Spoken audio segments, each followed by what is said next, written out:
Good afternoon. Well,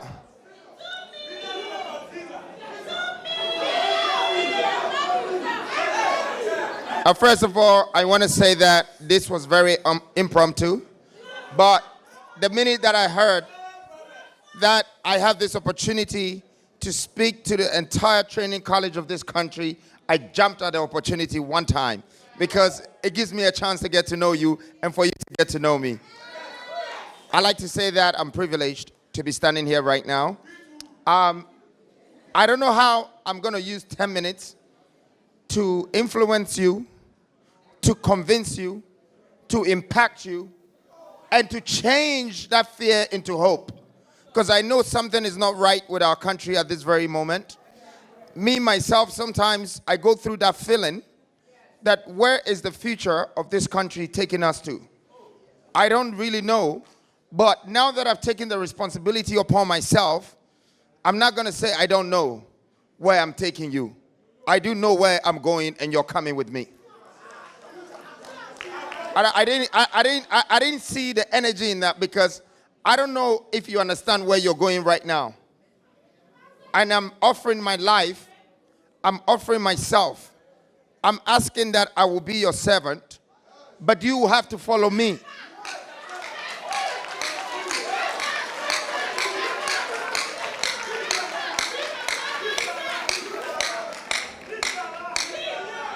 You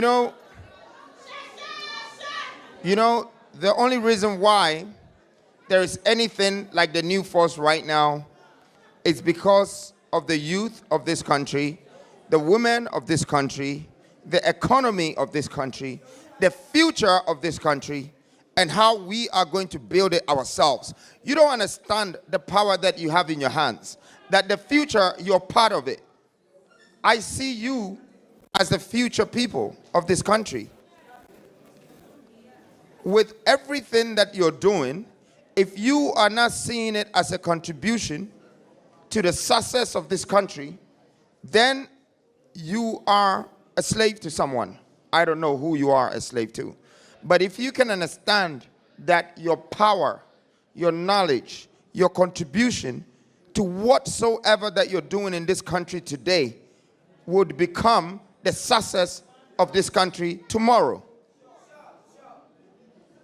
Can I get some people? Am I with some people here? Well, I go by the name Nana Kwame Bediako, and they call me Freedom Jacob Caesar too. So,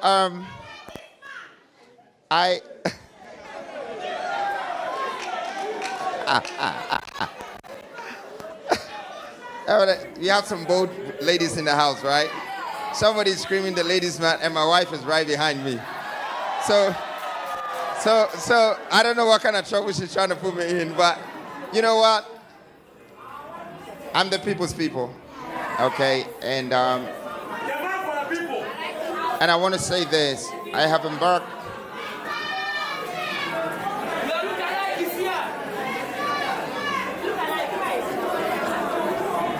These are students, right? All right, I've embarked on this journey. Today, I want to tell you that when I was growing up, I didn't think I was going to be doing what I'm doing today. So I want you to understand that you could be in my shoes tomorrow.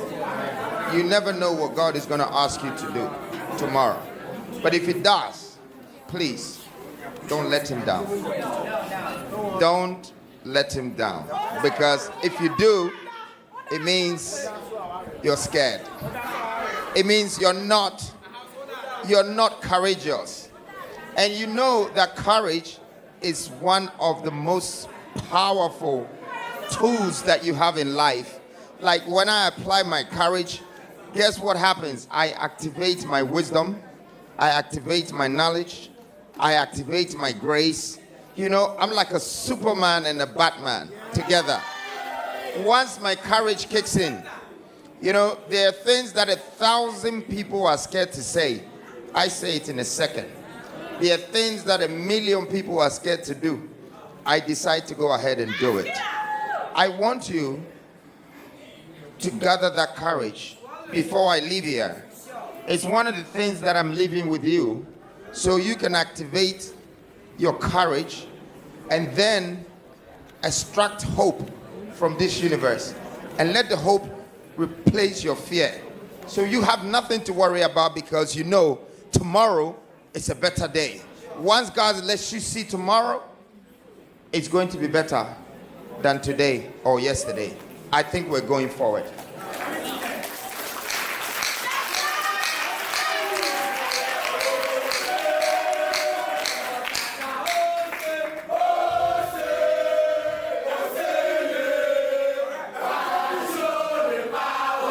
Thank you.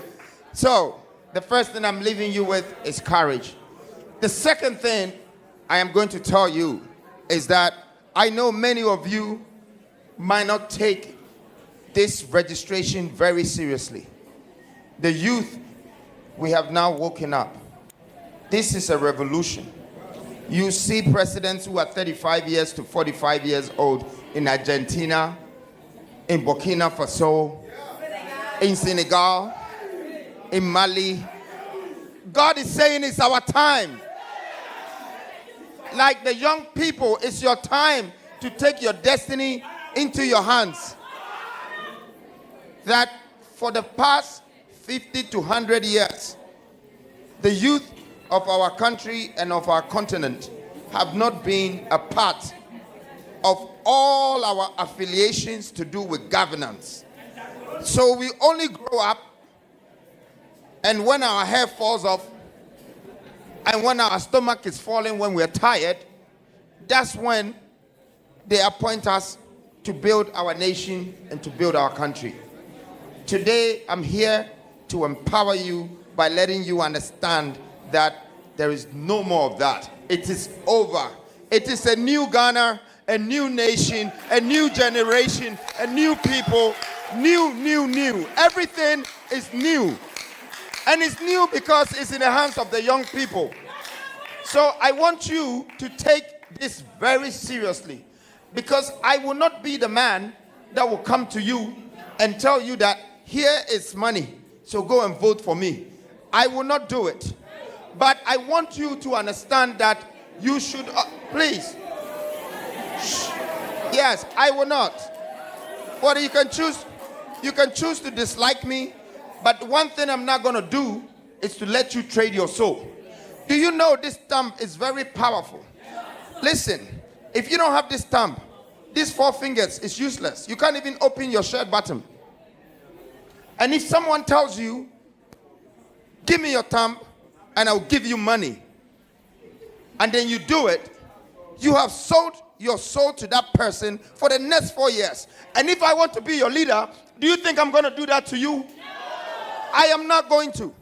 But I want you to be serious that you own your thumb, and then you own the certificate, and you would have the right to take a decision for the first time, that your decision would choose the kind of leaders that would make you a part of your own leadership and your own national governance. This is what I preach. This is what I know. There's no money involved, so I'm not seeing a lot of people clapping. But you know what? After this, I am going to become your new IMF. I will be the one. Listen to me carefully. God has given me a gift, and He's giving me the wisdom not only to make riches, but to create wealth. I'm talking of astronomical wealth. And this knowledge, I'm not going to die with it. I am going to leave it for my people. I am going to leave it. It's worth more than that 200 cities or that 100 cities that somebody's going to put in your pocket and instruct you to do something you don't really want to do, but you did it. And now you can't account for it. I will show you the way to build wealth. I have come with it. And I'm telling you, and I'm saying this and I mean it, because industrialization is going to be the next foundation that will build this nation. I have brought it. I know inside out. I know every value in every region. Don't think I'm just walking around trying to gather riches. I am learning about everything about our country. I've learned everything about the leaders and even their mistakes. You know, the best time to learn is when you're wrong. If you accept that you're wrong, you're ready to learn. I want all of you to accept your wrongness, because I know that if I was quiet and I sat down and I was just making money, and then some leaders were leading all of you into a valley, then I was wrong. But now I know I'm right, because I've taken a decision.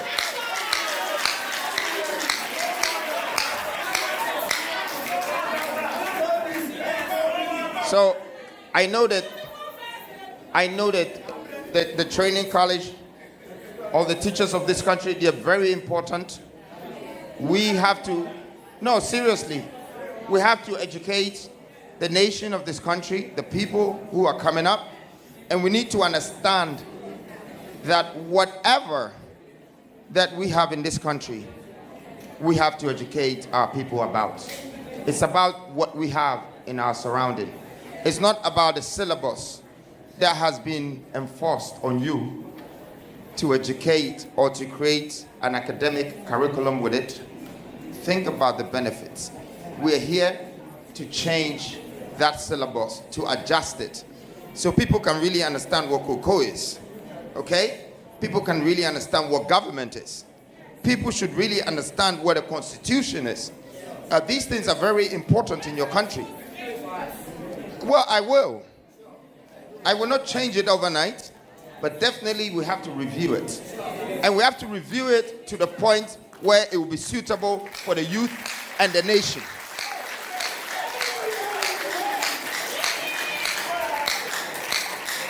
And one last thing before I go.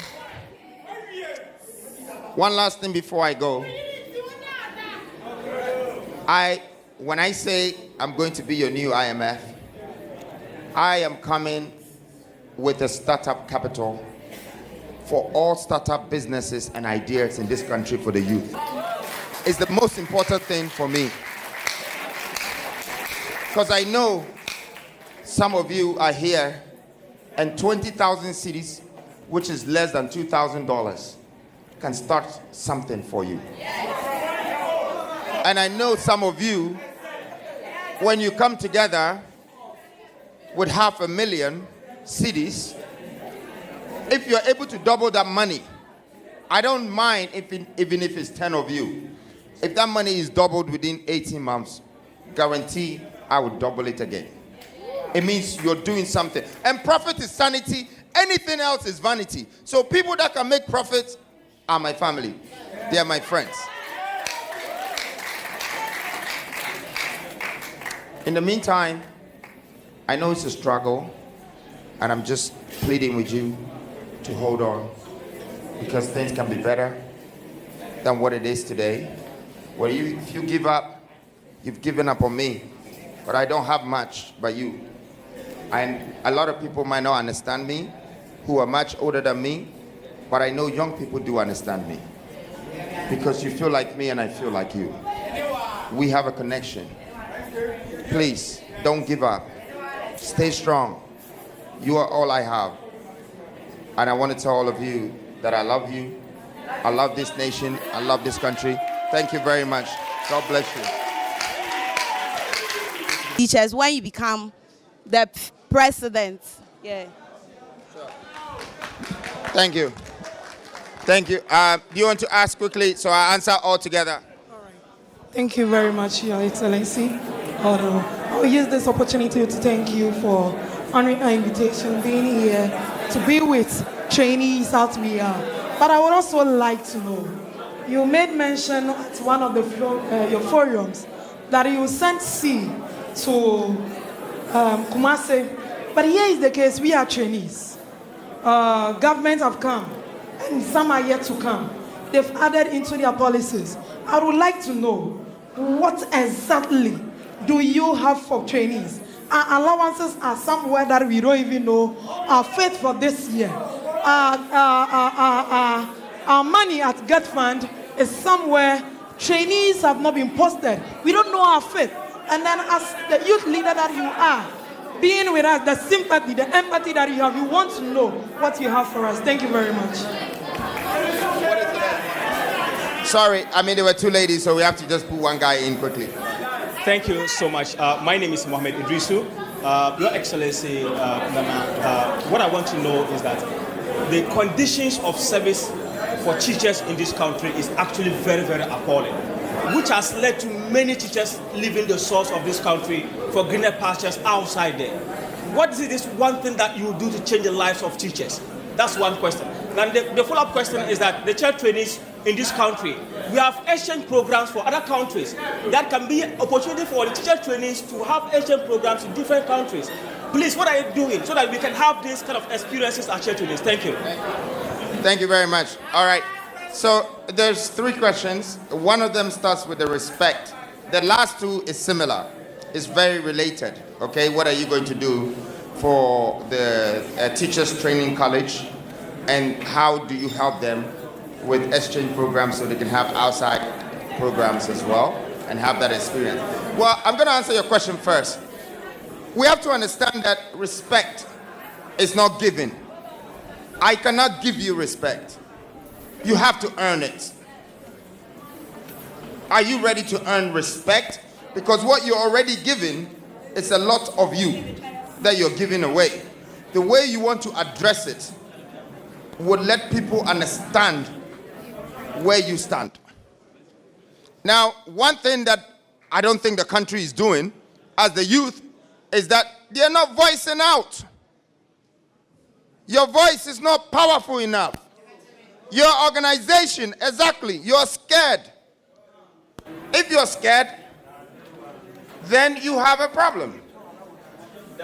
Have you heard the proverb say, "Abua bekawe fruntumem"? Now, if you find abua and you know it's in your clothes and you're not getting it out, do you expect somebody to come and take it for you? It's time that you understand that your voice will command respect. And that is why in the beginning of this conversation, I said that let your contribution be physical, be mental. Let it be real. Because the power in your hands is yours right now. Your voice. If you think your voice is not out there, look at me. You have somebody that stood up for you. I am speaking on your behalf. I am going to work on your behalf. I'm going to make sure the things that you deserve in this country, on my behalf and on your behalf, is attained.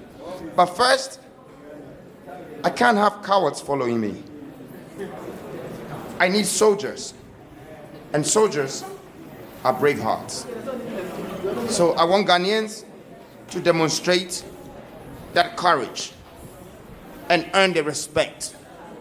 So our fathers will know that now we speak for ourselves. They just don't speak and we just nod. We speak for ourselves because we know what is right for us.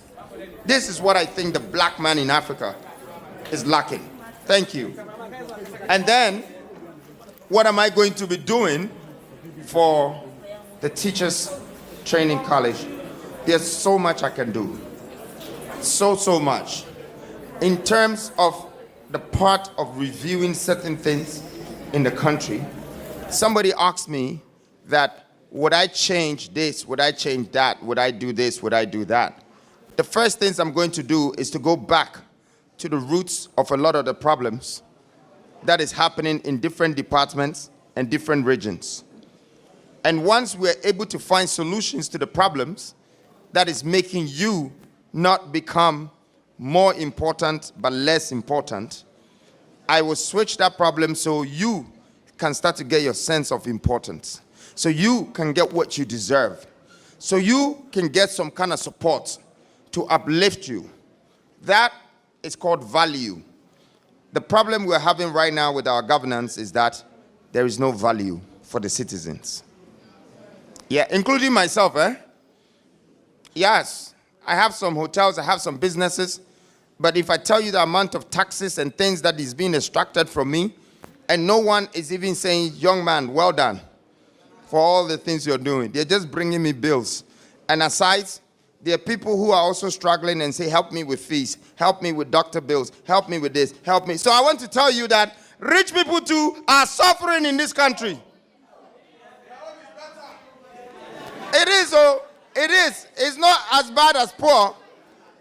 But if you put yourself in my shoes and you were the one with this money and you have to give to 1,000 people and you can't give, God will not give it to you. That's the only difference. The difference is not that I am luckier than you.